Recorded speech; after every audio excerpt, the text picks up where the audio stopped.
going on, everybody? And thanks again for joining us here on Expanded Perspectives with me, Cam Hale. And as always, the man sitting next to me, the abominable snowman himself, Mr. Cold as Ice, Kyle Filson. How's it going, everybody? Yes, I'm here. I just had to cross the frozen tundra to get over here to the studio. But yeah, man, I'm here. It's a little icy, huh? It is. I got hit with another wave of ice. And, you know, they shut down the schools and everything like that. So the kids love it. But, yeah. So just chilling at my casa before coming over here. And here's the worst part of it. Right before it got in, you hear me wheezing. You'll hear Kyle wheeze. The wind's blowing. Everything's blowing. My wife's allergies, my allergies. Kyle stopped. I don't know. I guess it stirs everything up. Yeah, right? I guess the pollen or whatever. Oh, God. Yeah. And then it comes in and ices over. And now you can't leave. So we thought, what better time than to pull this off and us get together and just tell some crazy stories. Yeah. So normally, I guess we need to tell them we're going down this way because Kyle has a recording place of his own that he records at lots of times, and he can't get to it. It's iced in. You cannot drive to where he got it at his office. He keeps it all built up there. He can't get into town, right? So he walks over here. We're like, we're going to do a fun one. We're going to share again like the OTC stuff. Might tell some crazy stories that happened to us.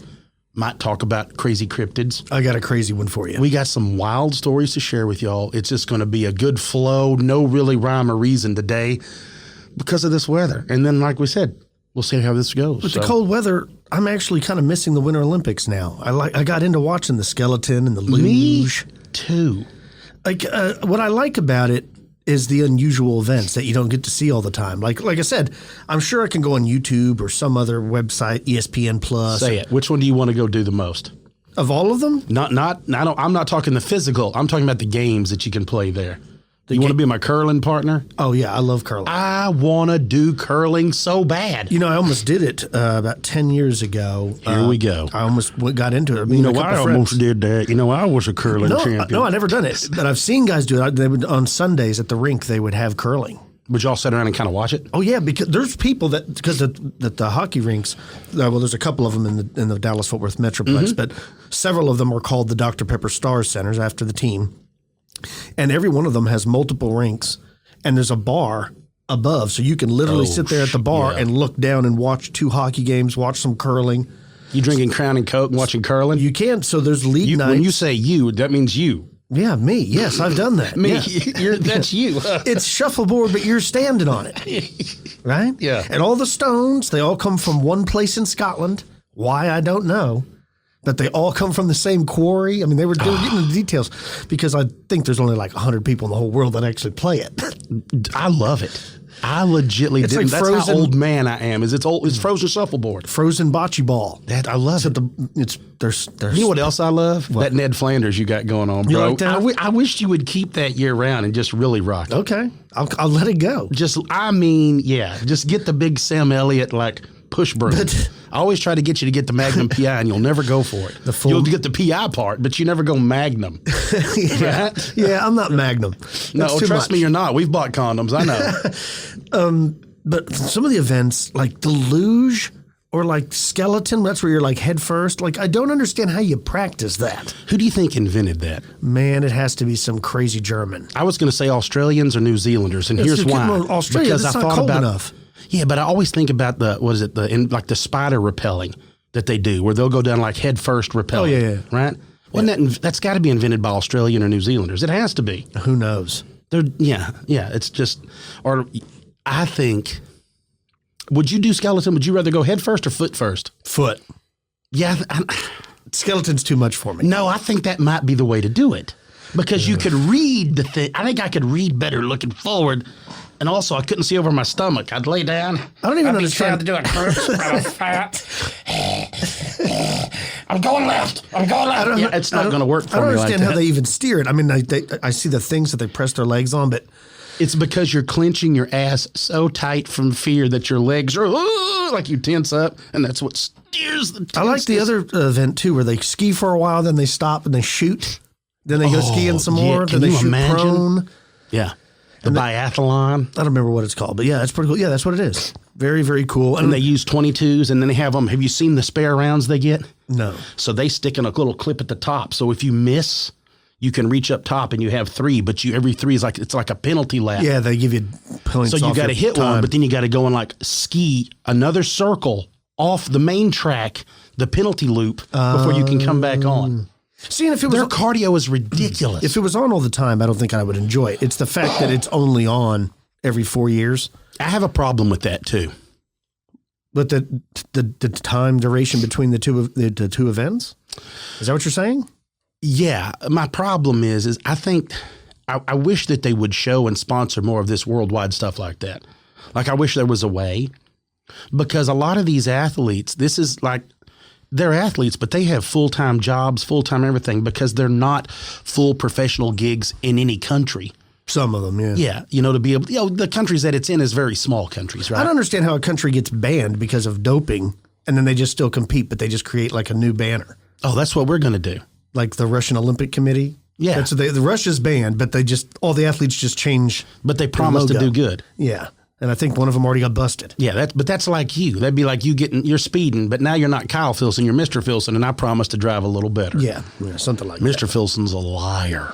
No, what are you talking about? Yeah, right. Yeah. So other than that, we've all been doing good, laughing, watching all this. We missed this. We have a few crazy stories. I can't even say crazy, just basically unnerving and entertaining stories that we're going to share. Yeah, this one comes from a listener of ours. It says, "Hey, y'all.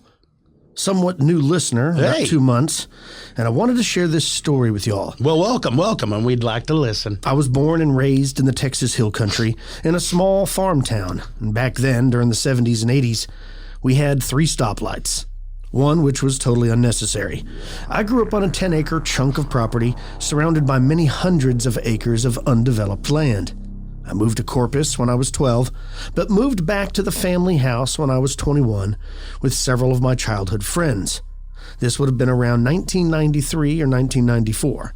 Anyways, on the back part of the land, we had a big bonfire circle where we would go and hang out and drink too much beer and burn cedar for entertainment. One night, myself, J, A, and A, some of my childhood friends, were out there hanging out, but it was kind of a quiet night. Just a few other folks there. So we decided to call it an early evening and started to walk back to the house, leaving the others to shut down the fire. Now on this night, we had a few Millers, not too many, and hadn't partaken of any smoke. We were just walking through this scrub and all of us saw what looked like city lights seen from afar. Like how you'll see a line of different lights at ground level. The thing is, I'd been roaming these woods since I was a kid, and I know where the few houses are. Plus, the terrain was actually hilly, which wouldn't allow you to see too far, a few acres at most. We all watched these lights for a few minutes going, "What is that?" Just a line of lights at the ground level. Rows of orange and yellow. It didn't seem to move or anything, but they did kind of flicker. Now, that might have been just branches moving, causing the flicker, but that's what it looked like. It's hard to say how big the line was, as there was nothing to give it perspective in the night. It was about a 5-inch stretch, but was that seen from 20 yards, or 200 yards, or 2 acres? You get the idea. We went out the next day and hiked the land. We couldn't find anything to explain it. We never saw anything like that again in all the years we lived there. Now, the side note, this ranch next to our property is owned by a niece of Whitley Strieber, and her son was a regular hanger-outer at our place. Apparently back in the olden days, like the late 1800s, her family had traded medical services with the local native tribes in exchange for land. Make of that what you will. There you go. Hope you enjoy Judah. So, a strange set of lights. Do you think because it was Whitley Strieber's niece or something, there was a UFO landing in that field? We always hear about the fact that it could follow bloodlines and family lineage. That's what I'm saying. So maybe. I don't know. If you've never seen it before or since and know that didn't belong there. Yeah, out in the middle of... That's the only thing you can safely assume that it was. Knowing what we know now, of course, that's the only thing you could safely assume that it was. Crazy nonetheless. I would be interested if you have any missing time. If you've ever had missing time while being in that area, any of you in that whole thing that saw it, have had any missing time or any just small little unexplained things because of what you've seen. Maybe they came back looking for others. It may be. That's crazy. What would you do? If I saw strange lights like that? Yeah. Nothing really besides be like, oh my God, what is that? Right? Like, I don't know how I would react. What could you do? Yeah. I mean, at one second I'd like to approach to see what it is. And another part of me is like, no way, don't approach. Because then they're going to grab you. Yeah. Part of here's the sad thing is I think I would be frightened.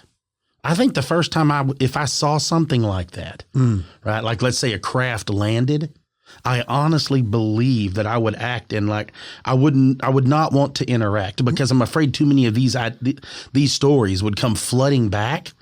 That's me. And I might miss out on something great, or I might live to see another day. You know what I mean? I don't know. Well, like the guys at the Rendlesham Forest incident who were actually rubbing the UFO, like they were physically touching it. They could read and see symbols and pictographs on the side. Like, I don't think I would approach. I'm with you. I think I'd go the other direction. I'm afraid that's how I would act. That I wouldn't seize the opportunity because I wouldn't want to be seized myself. Right. Yeah, it's crazy. So look, speaking of wild stories and UFOs, I want to read you this. Because we had just talked about it the other day about, cattle mutilations and different of that sort, other mutilations of that sort. And I found this story, and I think y'all are going to enjoy it.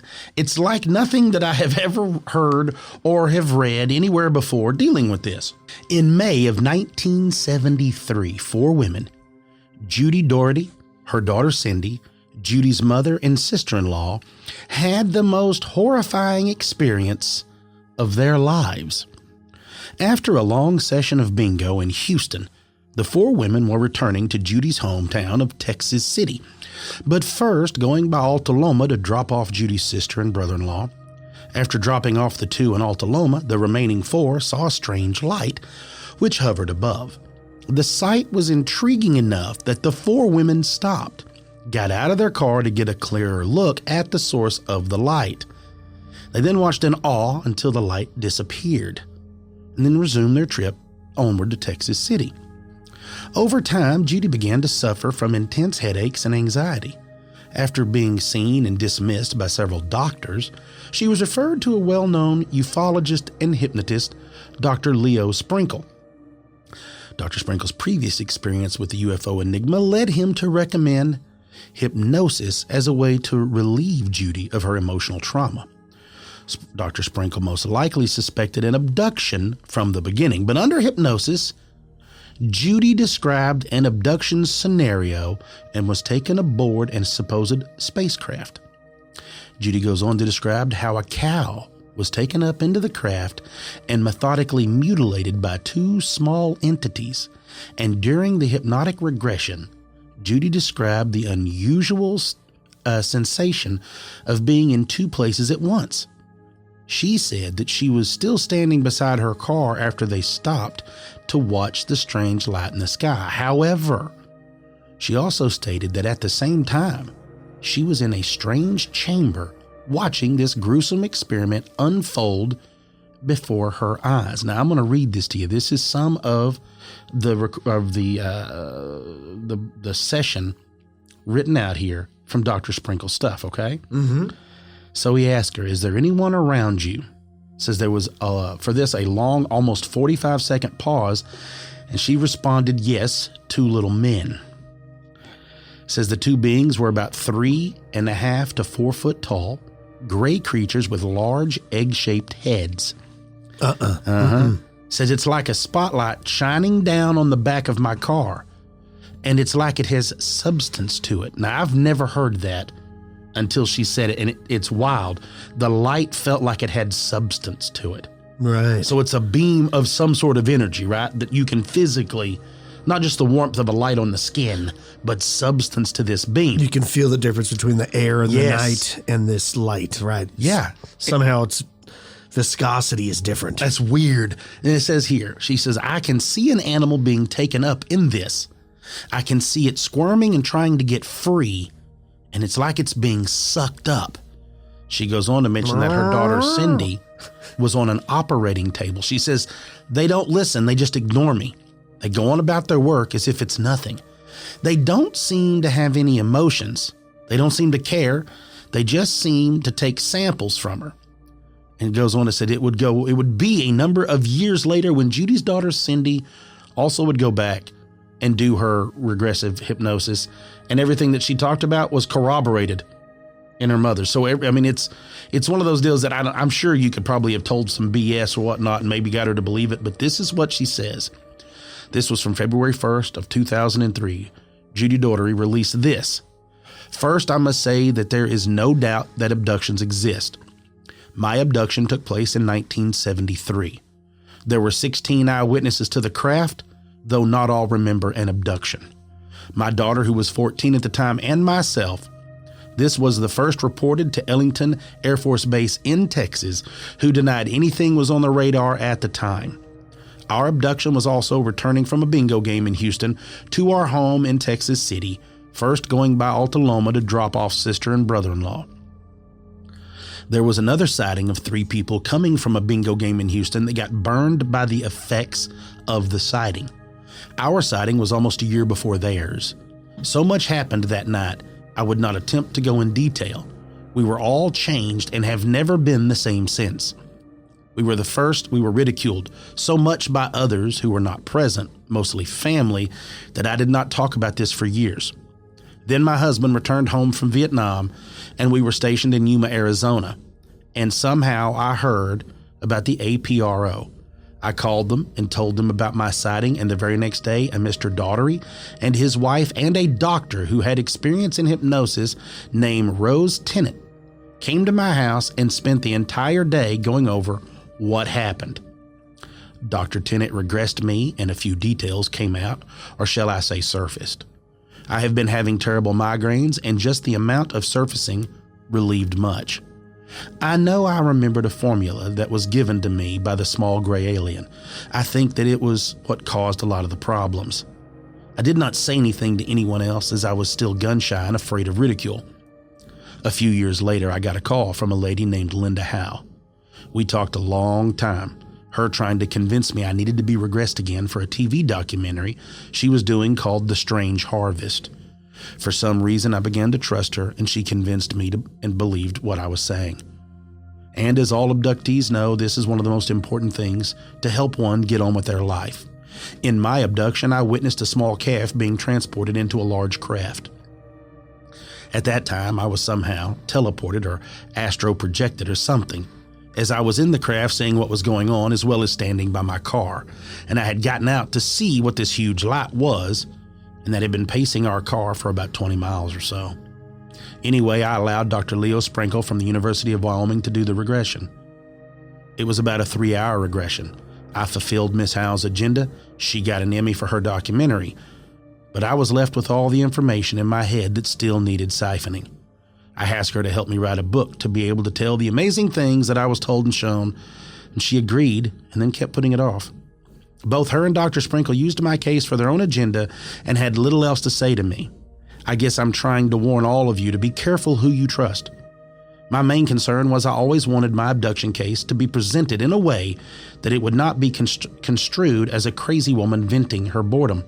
So I again pulled myself in a shell and talked to no one. I was contacted by Sightings to do a follow-up, and I called Linda Howe, and she told me it would make the story unbelievable to the average person and that I should not do it, so I turned them down. And later I learned that she had a rift with Mr. Winkler, and that was really the only reason she didn't want me to do the show. Since then, about 10 years ago, I was told by someone in the UFO community who was familiar with my case, Miss Howe had gone to Kirkland Air Force Base and was warned to keep me quiet, but that she had never told this to me. She told a ufologist who called me. So in other words, the government did not want me to say anything about a formula that I was given. I became frightened, and this is the first time I have shared anything. I hope someone reads this that will contact me and give me help or advice, as the abduction is now 30 years old. I am 63, and before I die, I would love to know what many already know and why they do not want my story told. Thanks for listening, Judy. And that was from February 1st of 2003. Wow. Well, there's a lot of things I like to talk about when it comes to this particular story. Number one, the Air Force denied that there was anything in the airspace. Is that true? Or were they aware of it? Like, I guess what I'm asking is, all these abductions that are going on. Is the military aware of it? And they know there's nothing they can do. So they pretend to be dumb, like, no, there's nothing going on. When really they're like, yeah, we see it, but there's no reason to scramble jets. There's nothing we can do. So that's a great point. Or it doesn't pick up on our radar. Right. Like So they could easily turn it off and, because we know that they can just go and vanish off of our radar. Right. So the Air Force denies that there was anything in the airspace. Is that true? Well, maybe when they're riding dirty is when they turn on their cloaking device, right? Maybe. And that's when they slide down and grab people is when they're cloaked. Well, and then But you're right. Not to cut you off, but you're right. What would we be able to do about it? Right. So What I think, could we do? Scramble jets to try to make them stop? Well, with the recent release of a lot of the videos, it seems like the government's acknowledging that they're aware of it, that there's nothing they can do. Another thing I'd like to talk about the story is the Greys. They seemed emotionless, she said. Like when she was screaming, they didn't seem to care. There are theories out there that the Greys aren't actual aliens. They're like robots. That's like their AI. They're just drones doing the work. That's why seems unfazed by you screaming, because it's not it's not biological. Yeah. It's like a robot doing it for them. They may send them from who knows where. The whole craft is a drone with the robots in it. Like the aliens aren't anywhere around here. So if something goes down, they're back on their home planet or wherever. And we think about it as like that, as it being a robot, but it might be a fully physical flesh and blood creature that was just genetically grown for this exact reason. Yeah, possibly. Also, the cattle mutilations. That's the thing that gets me. Why are they always with the cattle mutes? I don't get it. Well, here's my theory. My theory is they just really like steak. They like meat. Well, yeah. Maybe they're trying to figure out how to grow their best cow. They've already abducted and mutilated and sampled everything on this planet over the millions of years. And so they know what tastes good? They like cows the best. Not only do they like cows, they don't eat the meat. What do they always say is removed? The genitals. The genitals are taken off the lips, the tongue. They like Rocky Mountain oysters. They always say that the cow's tongue is removed. They like tongue. Yep. I like tongue. Yep. The organs, liver, but heart. You don't like ribeye? I do, but they don't. They like Rocky Mountain oysters. They like tongue. They like liver and onions. They like heart. And that's it. Here we go. They fly around. Eyeballs. They like eyeballs. Right. Some people like them. Say it tastes like dough. Well, what I think about is in 1973 in Texas City, how many women do you think were up to snuff on their ufology lore enough to go, I saw a cattle mutilation? Well, Texas City does have a Buc-ee's. That's true. I've stopped at it many but not times. In 1973. No. But you know what I'm saying? I do know what you're saying. It's almost like a telltale thing of like, how would you think to even throw that in 1973? And why isn't her story more popular? That's, even seems mystified why no one wants her story out there. In the lore of the UFO world, there's lots of stories people are aware of. I've never heard of this one. Mm-hmm. Why? It took place in my state. Yeah, exactly. Just a few years before I was born. It's odd, man. It's a thing that the same for is like, I don't know that you'll ever get information as to knowing now and knowing how long ago this was written. I'm not surprised that it was suppressed, because now it probably wouldn't be because of what we know. We know now the government stands behind the fact that UFOs are real and still nobody cares. Right. Everybody's like, yep, on to the next story. So that it may have been a big thing to keep hush-hush back then, but right now it's just not big news. Right. Well, let's take a break, and when we get back from the break, I'm going to be talking about a legend known as the Blue Man of Spring Creek. Stick with us. You're listening to Expanded Perspectives.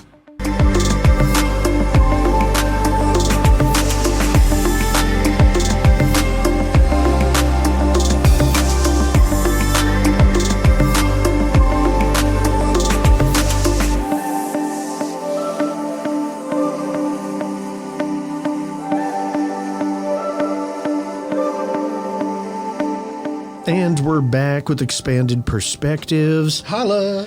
I got a pretty cool story that takes place. Takes place in the Ozark Mountains. Is there a gas leak monoxide in here, Willie? Yeah, right. Anyways, this takes place in the Ozark Mountains, and it comes from an article that was published in the Quarterly Ridge Runner magazine in the spring of 1895. And it talks about this legend of the Blue Man. And I like this story because it could be like a Sasquatch. It could be like a devolved human. It could be a wild man. Like it checks all the boxes, right? Mm-hmm. So check this out. It says, if you've ever been walking out in the woods in Ozark country and thought you saw a big hairy monster, you may have. Don't laugh. Many people have seen the Blue Man. Other parts of the world have their own real or maybe mythical monsters. Scotland has Nessie, the Loch Ness Monster, and the Yeti or the Abominable Snowman from Tibet. The United States has a few creatures of its own. From the western states come Bigfoot legends, the Iceman from Minnesota, and the Headless Horseman, as told of by Washington Irving.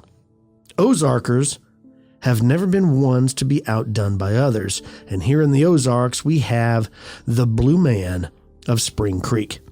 Now, the story began over 100 years ago in the winter of 1865 when a hunter from Douglas County named Saul Collins was hunting on the ridge between Big North Fork and Spring Creek. With snow on the ground, Collins was tracking game when he came upon a set of tracks that were something like a bear's, but different. Now, Saul had killed many bears, but these tracks were the largest and wildest he said he ever saw. So he started following the tracks, and he kept on them, and he followed the footprints north almost to Indian Creek, then in a wide half circle to the west until he was close above the Big North Fork River. While climbing the north slope of Upper Twin Mountain, Collins looked up and barely escaped being hit by a boulder that tumbled right by him. He again barely escaped two more huge boulders that came crashing down the hill. Just as he seemed to get out of the way and get behind a big post oak, that's when he first saw the gigantic figure shaped like a huge man, which was naked except for what looked like the skin of an animal around its midsection and another wrapping around its feet.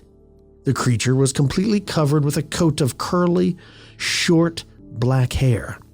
When the sun struck it, it took on a deep, dark blue hue. Collins never gave up his claim that this creature was not less than 9 feet tall, and this is among the shortest estimates of many others for the next few years to come.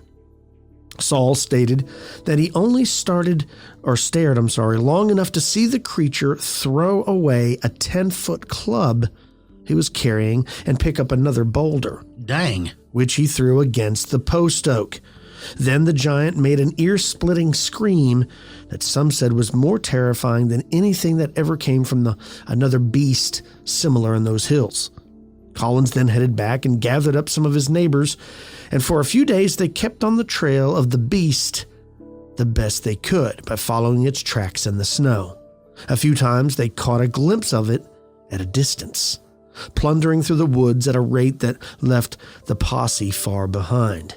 No man was ever able to get within distance to take a shot at this creature, but nevertheless, the hunt continued for 2 to 3 weeks, almost every day, but there was never any result. Many people saw the wild man, and people in isolated cabins claimed to be awakened in the middle of the night by the screams of this creature. Usually after the awful shrieks were heard, the person would find a lamb or a pig that had been carried away.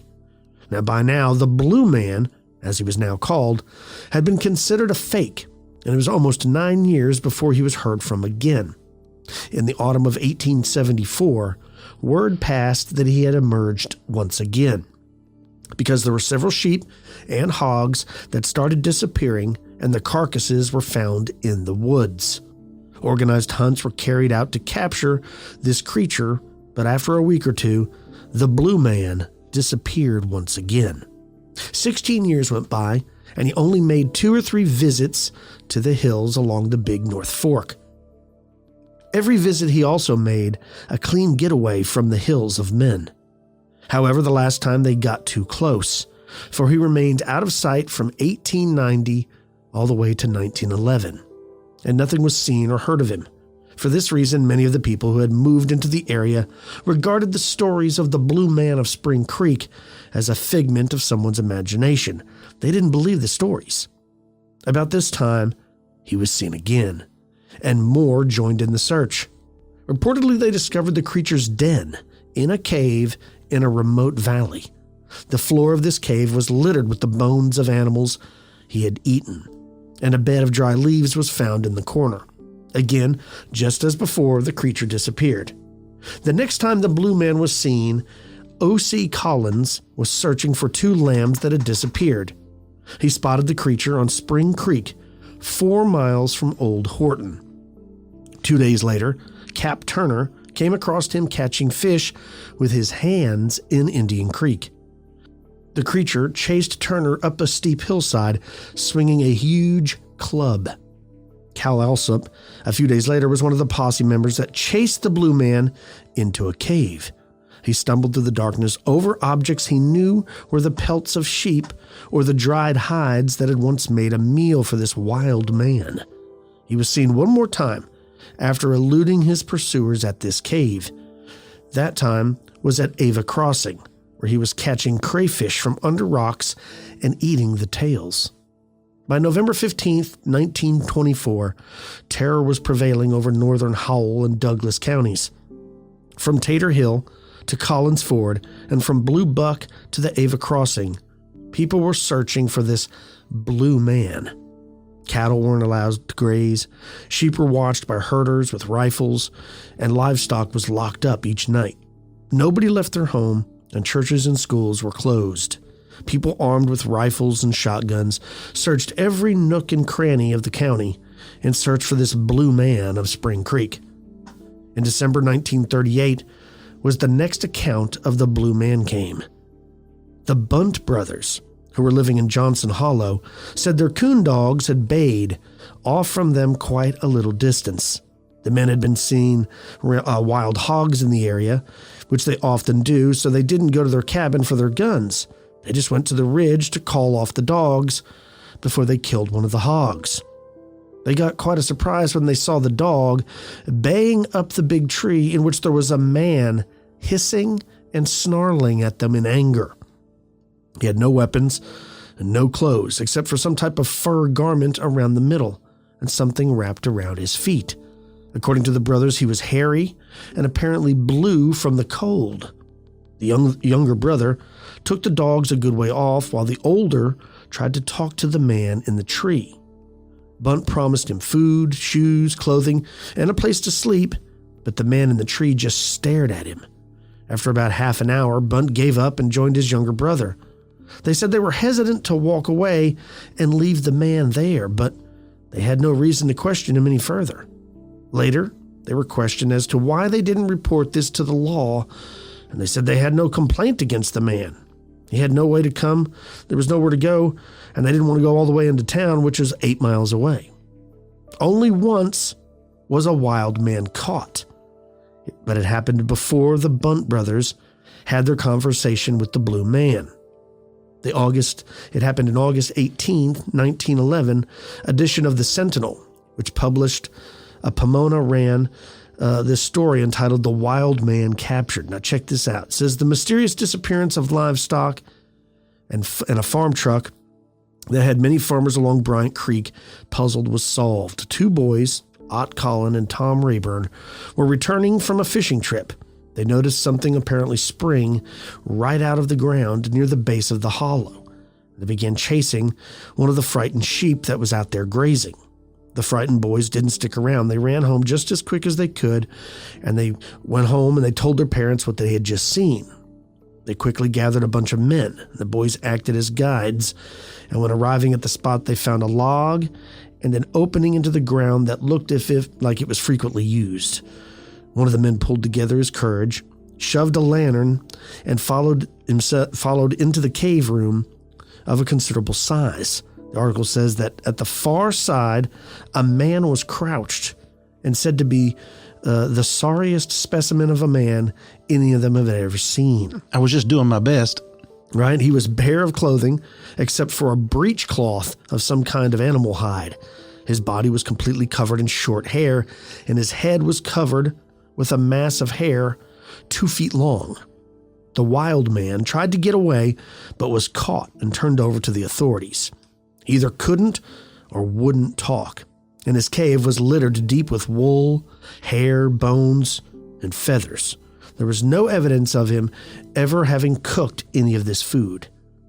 It says the most recent account of an encounter with a wild man occurred in 1966 in Peter Bottom, a fertile meadow along the War Eagle River near War Eagle Community in northwest Arkansas. It began when a doctor who was wanted for murder found refuge in the forest around Peter Bottom. When the man was caught, he was ruled insane and sent to a state mental institution. Just before he died in the early 1960s, he made the statement that he was near dying and he wanted to tell the story of a monster that lived in Peter Bottom. He also made the statement to stay away from that area, and the story appeared on the back pages of local newspapers. It says because of his history of mental disorder, it was treated as if a figment of his imagination. So little interest was stirred in the War Eagle area until 1966. On a Sunday afternoon, two men were horseback riding down the steep road that leads to Peter Bottom. Suddenly, a tractor coming at full speed from the bottom almost ran them off the road. The man on the tractor warned the two there that there was something horrible living down there. He had been starting his spring plowing when he spotted the monster. The boys thanked him for his warning, but decided they wouldn't believe it unless they saw it for themselves. So they kept riding, but the horses became restless and soon refused to go any further. The boys then walked the rest of the way into the valley, where they spotted what they thought was a large clump of white fur in the grass near a cedar tree. They thought it must be a dead horse or a cow, but when they got within 10 yards of the clump of fur, it stood up. The two young men described it as an animal that stood upright like a man, with its body being covered completely with white hair about 2 or 3 inches long. They said its height was about 8 or 9 feet, and its features looked more like a man's than an ape's. Its face and hands were pinkish in color, and these were the only areas not covered by the white fur. They also said there was a strong, offensive odor, which they described as smelling like old coffee grounds, coming from the creature. The two stood there unable to believe what they were seeing. Then the creature began slowly walking towards them, making strange sounds, and they turned and ran up the hill as fast as they could. When they got to their horses, they put quick distance between them and the Peter Bottom. The parents of one young man said by the time he reached his home in the Nob Hill community, he was almost in a state of shock. He then spent several days in the hospital with a nervous disorder. As the young men's tale spread, hunting parties were formed, but the strange creature was never seen again. And over the years, cattle have been found torn apart, and one man's corpse was found with his limbs ripped from his body. No one can prove that the two really saw the creature, but Peter Bottom hasn't been farmed since then. It can be said that the albino monster in Peter Bottom is clearly unique in its own right. How then can the legend of the Blue Man of Spring Creek and the monster in Peter Bottom be explained? This has come to be the most widely accepted reasoning. A man by the name of Jerry Hilterbrand, who settled in what is now Douglas County in 1820 and died there in 1885, told the following story handed down to him by the older residents of that area. It says, years before the American Revolution, when Missouri was still a part of the French colony of Louisiana, a French fur trader came through the Ozarks with a beautiful Spanish woman. After a while, he got tired of his companion and traded her to an Indian chief for a large amount of furs, leaving her captive. The woman, left with the Indians in the wilderness, lost her reasoning and lived for years a demented creature of the hills. From her came a race of people, half Spanish and half Indian, who never mingled with anyone and hid away in remote and inaccessible places. They are increased in numbers and were known to exist for a good many of years. Between 1820 and 1840, when the pioneering settlers came into the Ozarks, the race probably disappeared, and many thought it was probably retreated to more remote Boston mountains in western Arkansas. Now, that's what this newspaper claims. I mean, so is it a feral person that they're saying? Is it, I mean, it sounds more like a feral person than it does a Sasquatch to me. But the way they describe it is, it's the typical caveman. Fur, nothing on it but like shoes, crude fur, hair covering its body, holding a club. It sounds like a modern day caveman. But, in the 1800s, I can believe that it could be a person that's living on their own, and they're not living in a cabin, but they're like, maybe they have a mental disorder and they literally are stealing livestock to live off of. I mean, heck, in the 1800s, people still were living very wild-like. Well, and I also think too, like, we don't really know just how feral this person was. It was whoever told the story was how feral this person was. This person could be an outlaw, could have been somebody on the run, maybe somebody committed murder accidentally, right? And so they're on the run, they're hiding out there, and then, like you said, one thing leads to another, and it could lead to this. It does sound like more of a feral person. The whole time you're telling it, I think of like The Last of the Dogmen, or I think of like Ishi. And you start to find out the true story of Ishi, and I've always talked about doing it. Maybe I need to cover that. It's a really interesting story about the last wild Native American. But, man, I don't know. It does sound like it could have been a spinoff of a tribe like that. Yeah, it's crazy to think that there's. I like the stories of the wild men, and even in some of David Paulides' books, some of the sightings there in like that part of the country. Yeah, people are described. It's not as Sasquatch, but several of the sightings are described as a wild person. You know what else I find interesting about these wild man sightings is you never see a bald one. If you're a wild man, that's why you'll never be wild. I'll never be wild. Why? Because we don't have hair. If you're a wild man, you have to have like the most beautiful head of hair. It's got to be long. Not me. Well, and see, in some of the stories, I'm a troll. I'm built like that. Some of the stories described it as giant, like 9 foot tall, which fits the typical story. But then some of the other sightings, it looked like somebody was the poorest shape they've ever seen a human being in. Like they look starved, malnourished. Short, like barely getting by, like Gollum-like. Yeah. So, it depends. I think the same thing with a lot of the Sasquatch sightings.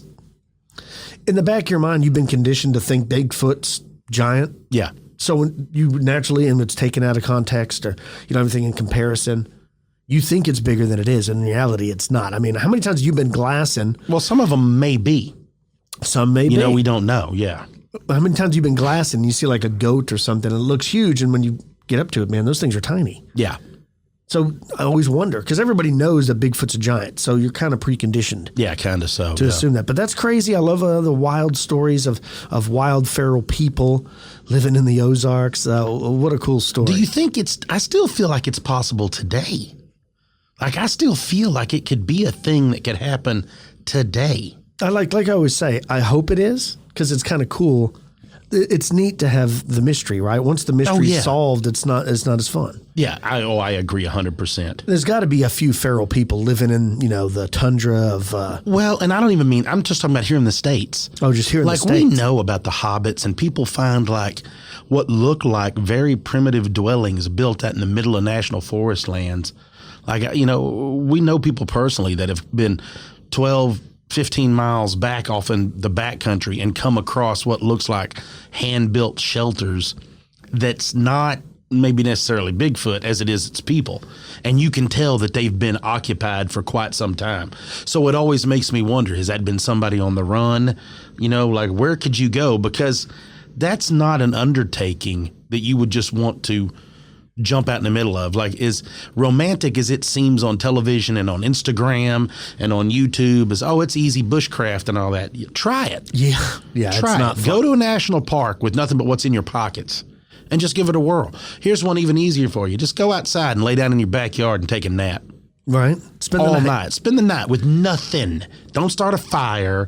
Don't do anything. In fact, get up that morning and don't even eat. Go all day and all night and all the next day, fast, let that be, because it's not fun after a while. No.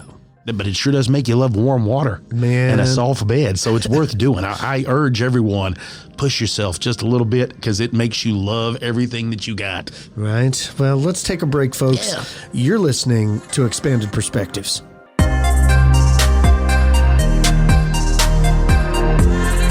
And we're back with Extended Perspectives. Spit it out. Spit it out. Yeah, man. Was that too many P's in there for you? When you yelled Ric Flair, I got scared. I got nervous. I thought he was in here. Oh, man, I have seen. That's a good documentary, the Ric Flair one. Yeah. That's a good one. And Andre the Giant, man, I love that documentary too. That's old school like as a kid. Have you seen the one on HBO with Andre? Yes. Yeah, very good. It's a great one. Mm-hmm. You didn't realize as a kid, of course, you don't know. He's just Andre. You didn't realize how miserable that guy was. It makes sense as you get older. Like physically, that dude hurt all the time, living in a world that wasn't made for him. Yeah, no, you're right. Man, I remember seeing him as a kid. Yes. My uncle would take me to the huge wrestling things. I remember Kamala and what were some of the other guys? George the Animal Steel. And I remember seeing the old ones. And I saw Andre. Here in Fort Worth where you could see Kabuki and all the Von Erichs. Yeah. And what was it, Terry Funk? Who else was there? Was it the Freebirds? I ended up meeting Mick Foley here in Weatherford when he was Cactus Jack Manson when he was like in his mid-20s. You met him here in Weatherford? Yeah, he wrestled at the Armory. Oh, yeah. And my dad, out there, remember the posse, it had to supply all the chairs to the Armory, so we got free tickets. So I got to go the front row, and I was like 10 or 11, and watch it. And, of course, that's in the heyday of my wrestling love, right? Oh, yeah. So like 10 to 12 or 13, I was like, oh, yeah, watching it all go down. It was great. That's hilarious. Guys are heck of athletes. Yeah, well, Mick Foley, he kind of looks like a wild man, right? Yeah, he's a good dude. You watch some interviews, like recent interviews with him. He's still all put together, which is amazing. Don't those guys get terrible CTE and stuff, though? Like, you would think. Some do. I know that because breaking those tables and chairs over your head all the time, that's you need to watch bad for the you, documentary where he talks about the Hell in a Cell. Yeah. Like with him and The Undertaker, right? Craziness. It's craziness. My hat's off to him. I don't watch it anymore. I just not into it.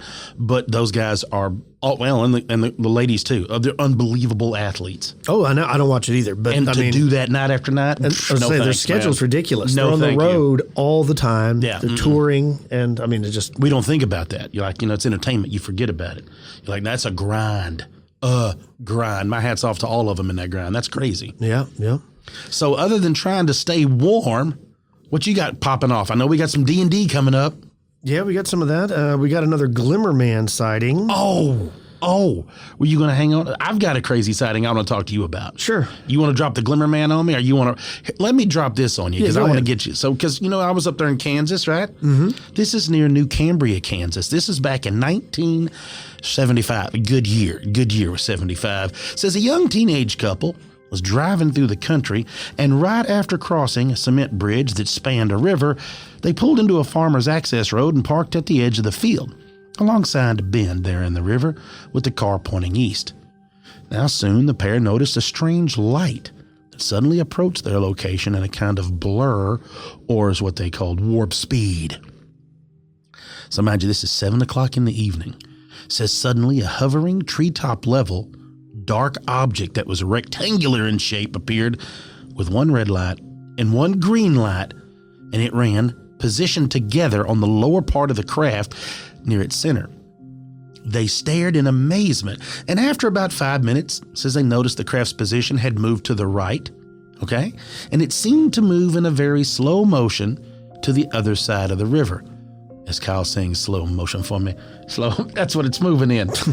It says after about 5 minutes, the witnesses decided, of course, they're done, right? Let's get out of here. They turned onto the county road and subsequently onto the cement bridge, and they saw that the craft had returned to its original position, above them and slightly back from the bridge. They stopped their vehicle and got out again to look. They said the craft was about 25 foot wide, and this time they saw a large rectangular glass window, or what appeared to be glass, running across the middle third of its front.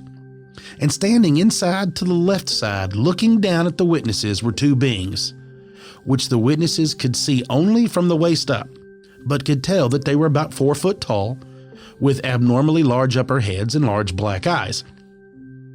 They seemed, this says the eyes here, devoid of emotion, and under their skin, get a load of this, was pure white, like the moon, the texture resembling that of an albino salamander. Their eyes ran almost north-south with their heads.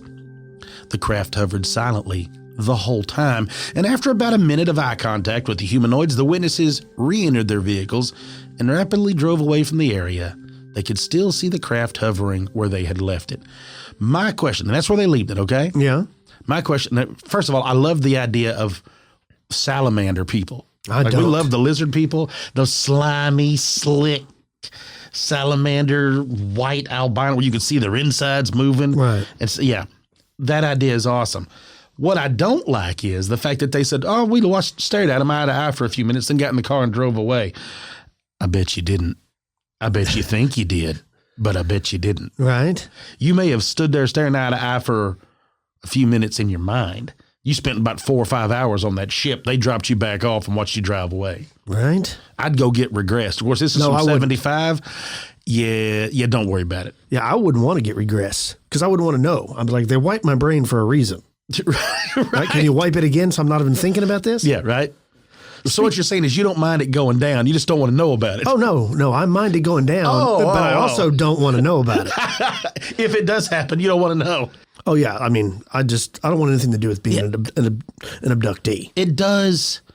You know where it sticks out for me when I think about that is we always discuss it even off air, and knowing that it didn't go down that way. It has nothing to do. It has nothing to do with the impact. It's the fact of the movie Fire in the Sky. Mm-hmm. When I see and that light hits him and that stuff freaks me out to no end. Especially when all the witnesses. Yeah. And you just freeze. You're like, oh, what would you do? Like if I saw you, like you talked about, the military didn't scramble jets. If I saw you getting abducted, the best I could do would be like, well, at least I can bear witness because what am I do next? Right. I mean, no one's ever come forward and said, oh, Travis was a liar. Like they all to this day, like, yeah, we all saw it. So how could it not be true?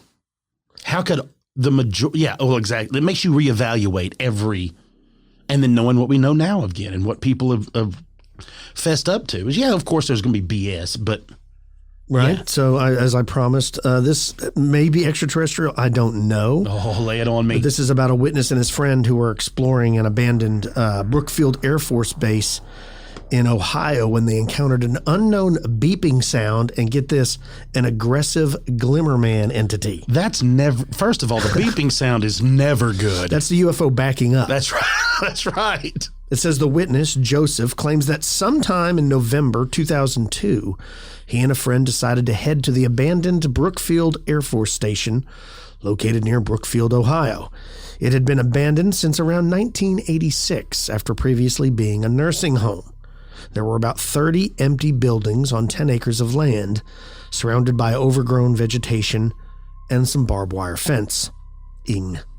Police regularly patrolled the area to keep out vandals, though many of the locals, like Joseph, spent much of their youth roaming around the old base. You could imagine that. Oh, yeah. Be a cool place to explore. How fun would it be to sneak around there as a kid? Right. Joseph believes he had been there probably more than 100 times. As an adult, Joseph still liked to go up in the area occasionally and shoot guns and hike and do all the fun stuff. The base was about 1/10 of a mile from his home if you were walking through the woods.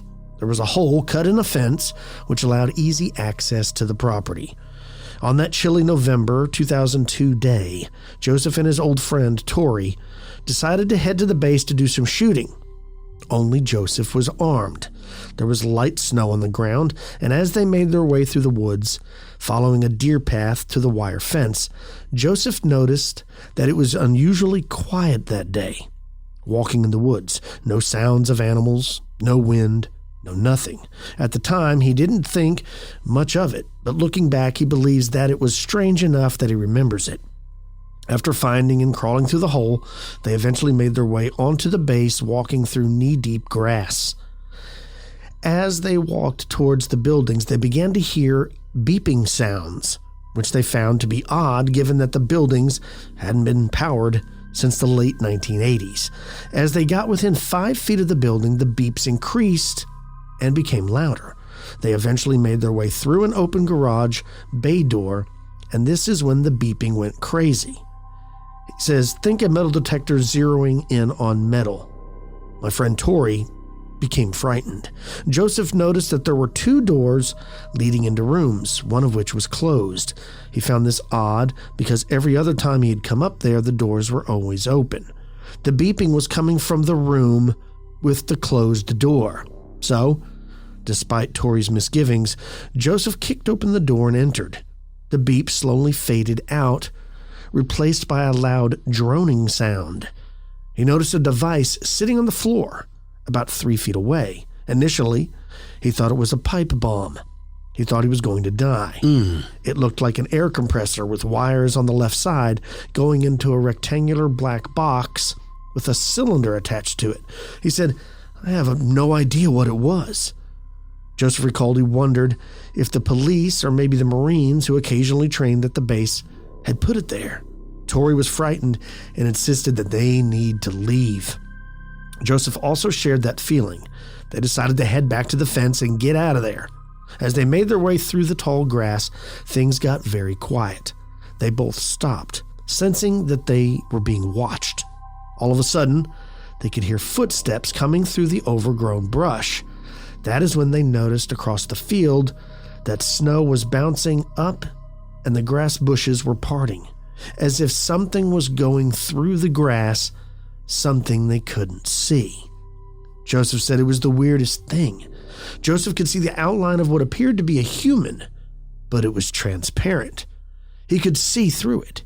He could see the brush on the other side of it, but it was distorted, like an optical illusion. Both men became frightened and headed for the fence. Joseph and Tori both kept an eye on it as they moved. They noticed that there were clear indications in the snow, and the brush and snow were moving as if somebody was trudging through the grass.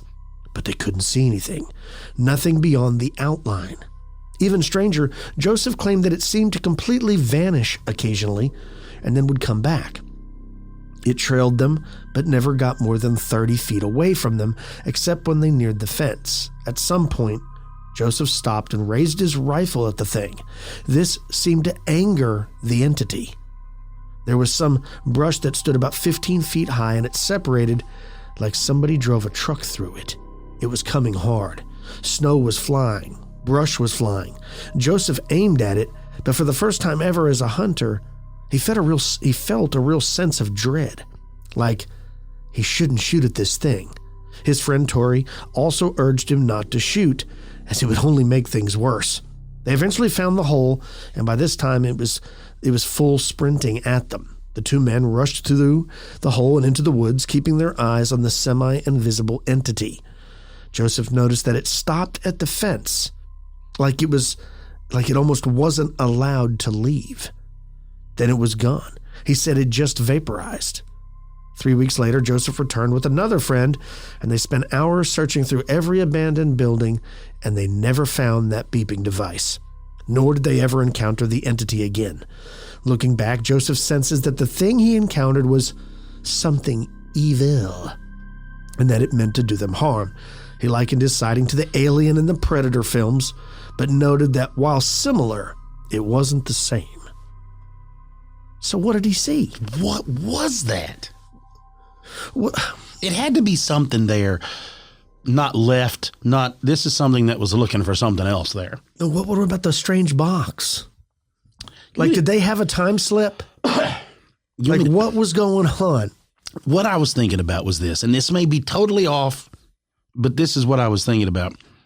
What if that Air Force base or that old military base at one point in time had something extraterrestrial there, like either against its will or and it has shown up. They just so happened to be there when this thing is returned looking, or part of its people or whatever it was is there looking. And that box may be something that's helping to locate what they were trying to find. And they instantly thought that maybe these people showing up had got it. Right. Or maybe he was recovered. Or he's just maybe running them off so they can recover something. Maybe the Air Force did recover some kind of crashed craft and the thing got out. It could be, yeah. I mean, there's so many different ways to look at this, but what could it have been? I don't know. There's nothing natural that could be, right? Right. And I mean, I've heard lots of people talk about it's the technology that we have, but most of the sightings, it doesn't sound like it's human. But I'm very interested in what the heck the Glimmer man is. Well, and it's like we talk about, what would be the point of having all that cool technology just to use it to scare kids and people that are nosy? Yeah, right. Wouldn't make any sense. Right. The way you have to look at stuff is completely changed. It's like you don't need to have all the cool camo if you got drones. Yeah, right. Or you can invest in making, microscopic video and microphones that you can fly like fly drones into meetings and land them like insects or something. You don't need any of that. Or it's explosive and it lands on the back of your head on your toupee or wherever it's at and blows up in your pocket. Yeah. Right. I mean, there's so many other things that we like. This just doesn't feel like it's ours. Yeah, it doesn't seem like it's ours. If you have a Glimmer man sighting of your own, please don't hesitate to reach out to us. If you have anything else you'd like to share with me and Kim, you can call the number 888-393-2783. You can email the show expandedperspectives@yahoo.com. Let's not forget about our sponsors. Trade. To get $20 off your first 3 bags, go to drinktrade.com/expanded. Take their quiz to start your journey to the perfect cup. And HelloFresh. Go to HelloFresh.com/expanded16 and use the promo code expanded16 and get up to 16 free meals and 3 free gifts. Remember, HelloFresh is America's #1 meal kit. Cam, what do you got planned for the rest of your week? Oh, that's right. You're going to Colorado. Oh, that's right. I am. I forgot. I'm jealous. Yep. My brother got back from Colorado yesterday. I know. I've been looking at all the photos. They're going where we're going. Man, I wish I was going with you. It's going to be a good time. Like I said, this is only the second trip my wife and I have ever made, just like we've talked about, like spur of the moment, let's go do this. We went to North Carolina, just us two. We've done it one other time when we went to Broken Bow, one time, just us. So this is the first, but it's the first time we've ever got to ski together, just her and I, since we were 18. So man, that's awesome. Since all the times that we were going, because there was at one time we went like 3 or 4 times within like 2 months. We were back and forth to Red River like every 2 weeks. When I was young, when I was in my 20s, I went all the time. Yeah.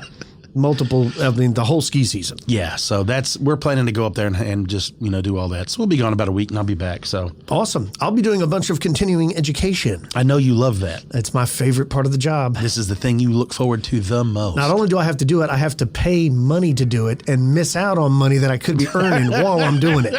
True. Right? I love it. Yeah. But you got to do it. It is what it is, right? Yep. All right, folks. And it looks like the week I'm going to be gone. The weather's going to be nice. So we'll see. Yeah. We'll see how it all plays out. We got more stuff coming. And like I said, we still have that surprise. We'll hopefully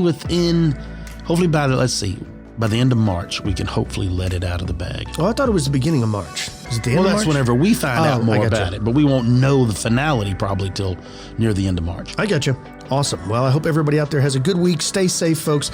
Till next time, I'm Kyle. He's Cam. Peace, y'all.